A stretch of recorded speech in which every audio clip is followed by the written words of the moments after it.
আসসালামু আলাইকুম। কুমিল্লাতে বৃষ্টি হচ্ছে, এমনকি বন্যা হচ্ছে কিনা, 2024 সালের মতো কি বন্যা কি আবার আসবে? সব দিকে আপনারা হইচই পালাই দিতেছেন যে কুমিল্লাতে আসলে কি বন্যা হবে। একটু দেখেন এদিকের অবস্থা, পানির যে অবস্থা। কুমিল্লাতে বন্যা হওয়ার আশঙ্কা এখন পর্যন্ত বলা যায় না। এদিকে একটু নিচু, তবে তারা খুবই কষ্টেতে আছে। এদিকে একটু নিচু জায়গার কারণে অনেক পানি উঠে গেছে।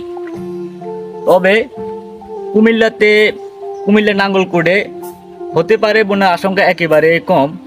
তবে যদি বন্যার আশঙ্কা বেশি থাকে বা বন্যা হয়, বৃষ্টি কিন্তু এখন বৃষ্টি একটু নাই। আজকের দিন আপনারা জানেন বৃষ্টি টানাই হয়েছে, টানাই বৃষ্টি হচ্ছে।